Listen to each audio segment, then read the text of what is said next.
I can't even get the first bit out. You've seen a lot of posts lately about how to overcome anxiety, and I've been reluctant to do these Facebook videos, probably purely because of self-consciousness, but at the end of the day I was given a gift that helped me overcome anxiety, and I feel it's only right to share that with people, and if this is the best way to do that, then so be it. My understanding of anxiety has been informed by 25 years of working with people in crisis, all of which I would say have had certain degrees of anxiety at some point.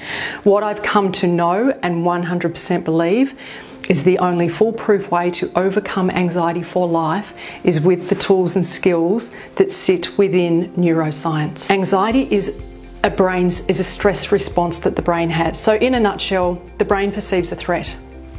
It has a response to that threat, and the threat can be very real. So it has a response. The set of symptoms that follow can be panic, heart racing, heat within the body, trembling, sweating, inability to think, confusion, overwhelm, fatigued, it goes on. Bigger than what you think, really. Anxiety has an incredibly crippling set of symptoms.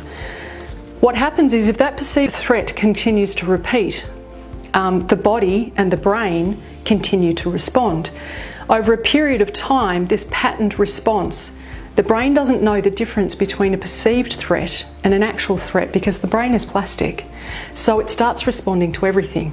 It's called kind of a hypervigilant state, and anyone with anxiety lives in a hypervigilant state, and everything becomes quite scary. Anxiety in the brain is a pathway. The brain is full of neural pathways. Anxiety is one of them. Some people are geniuses at anxiety. People who have incredible anxiety are actual geniuses. They are extraordinarily resilient. If you have that resilience to create such profound anxiety, the beauty is you have an incredible capacity to create the life that you want, because your resilience and your determination is phenomenal. So the flip side of being really crippled by something is, the upside is you can turn it into something brilliant. I'm going to give you a really quick example. A paddock with a farmer. 4-wheel drive, constantly driving back and forward. This is a neural pathway. What happens is you end up with ruts. The ruts become boggy, the farmer tries to stay on the high side, slips in, gets bogged. It happens over and over. That in the brain is anxiety. So what we're going to do is try and create another pathway that's called the life that I want. Now a good farmer will stop driving that path and start driving a different pathway.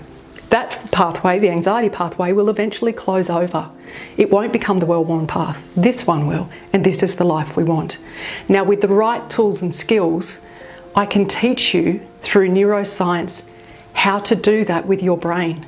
So eventually, this pathway is not even an option. It doesn't exist. Anxiety does not exist in your world. The life that you want is the only other option. It's extraordinary. The brilliant thing is you live a life free of anxiety. And I know this because I've done it. I had anxiety. I don't anymore. So I want to hand to you what was given to me.